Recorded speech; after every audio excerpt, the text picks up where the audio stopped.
So we're going to be starting here today. After traveling to Paris just over 1 year ago, Aaron came back with an unexpected passion and love for one of the region's most renowned commodities. In his 7th speech from the Competent Communicator Manual, Research Your Topic, Aaron will be providing us with a brief overview of how this famed product is made. His objectives tonight are to collect information from numerous sources and to support his points using statistics, facts, examples, and visual aids while presenting the information in a way that can be easily understood by the audience. Aaron would like to give special thanks to his French connections, Peggy and Aurélien, for their aid in his research. Aaron's speech will be 12 to 14 minutes long and is titled Méthode, Traditionelle. Aaron.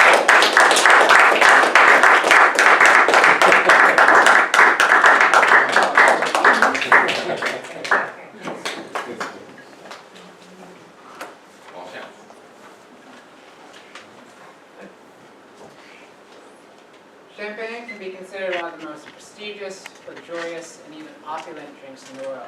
For this reason, that's often considered the beverage of choice at most any celebration. In fact, each year over 300 million bottles of champagne are produced. But what goes into producing such an exquisite wine? Well, before we delve into that, we first need to understand what constitutes a champagne. First, the champagne is a sparkling wine grown and produced in the Champagne wine region of France. Sparkling wines produced elsewhere in the world cannot be considered champagne. Secondly, champagne must be produced using the traditional method of champagne making, Méthode Traditionelle, which among other things involves 2 separate fermentations. And lastly, champagne must abide by the regulations set forth for it to be considered a true champagne. Now, as we delve into how champagne is made, I'm going to break this out into 10 separate stages, the first of which is harvesting. The Champagne wine region of France consists of 634 separate villages, but of those, only 319 are permitted to produce the sparkling wine known as champagne.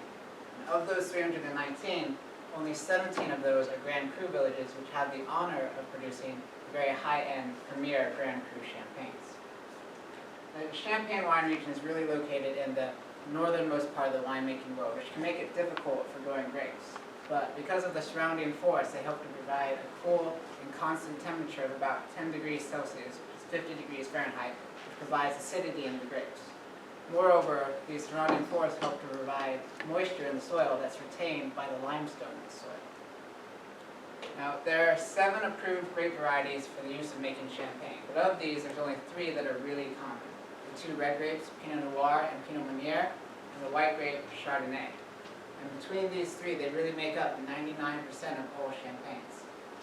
Now, once the grapes are harvested, we're able to move on to the second stage of the process, which is pressing. And during this stage, the grapes are put into large mechanical presses that can hold up to 4,000 kilograms and produce about 2,550 liters of juice. The first 2,050 liters are known as sous vide and produce a higher quality champagne with greater finesse and subtle aromas. The remaining 500 liters or so are known as the taille, and while still acceptable for producing champagne, are of slightly lesser quality. Once the juice has been pressed, it's allowed to settle and cool before moving on to the third stage of the process, which is that first fermentation. During the first fermentation, the juice is moved into large steel tanks where yeast is added. The yeast consumes the natural sugars of the grape, producing alcohol and carbon dioxide as byproducts. Now, some traditional winemakers prefer to use oak barrels instead of these large steel tanks, which can provide a very unique and woody aroma to the champagne. But in either case, the first fermentation takes about 15 days to complete. After that, we move on to the 4th stage of the process, which is assemblage or blending. And blending is really the core of all fine champagnes because you're able to combine the strengths and characteristics of the various grape varieties and even from different villages to create a truly unique and complex champagne. The most common ratio for champagne blending is 2/3 red grapes and 1/3 white grapes, which is Chardonnay. However, there are some other variations to this, such as Blanc de Blanc, which is 100% white grapes and also 100% Chardonnay, or Blanc de Noir, which is 100% red grapes, being fully Pinot Noir, fully Pinot Meunier, or a combination of the Once that wine is blended, we move on to the fifth stage of the process, which is the bottling and second fermentation. During this stage, the blended wine is bottled, yeast and additional sugars are added, and a capsule, which is like a bottle cap, is taken and sealed over the bottle. Here, the yeast consumes that added sugar, again producing alcohol and carbon dioxide, and it's here that the carbonation and those signature bubbles of champagne are really created. The second fermentation takes about 6 to 8 weeks to complete before moving directly into the sixth stage of the process, which is lees aging. And during this stage, the lees, which are those dead yeast cells, will start to split apart. And as they do so, they impart upon the champagne very complex flavors, while also serving as a natural antioxidant. Now, champagne is required to age for a minimum of 15 months during this stage of the process. And that's just for a non-vintage wine, which is your more common champagne. But vintage champagnes, which are your higher-end champagnes for each champagne house, must age for a minimum of 3 years. And many of the best champagnes are typically aged significantly longer than this. Once the wine has been fully aged, we move on to the seventh stage of the process, which is remuage or riddling. And during this stage, the bottle is taken and it's stored in a special rack known as a pretra, which holds the bottle upside down at about a 45-degree angle. This allows all that sediment to settle down into the neck of the bottle. And each day the bottle is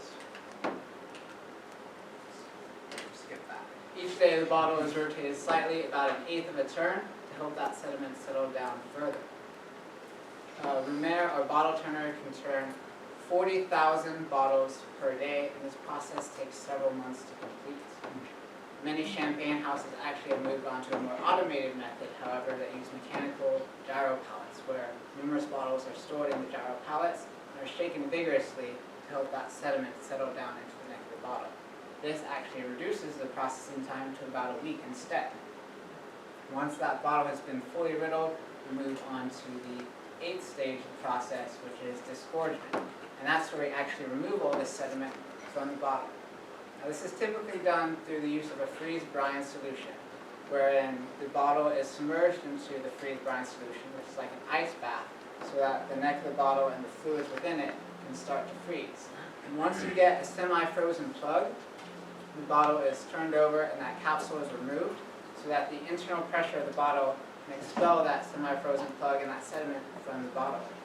There is, however, a manual method of doing this, which involves taking the inverted bottle and rotating it slightly upwards so that an air bubble forms just beneath the sediment. And the idea here is to remove the capsule right when the air bubble gets beneath the sediment so that, again, the internal pressure can expel all that sediment.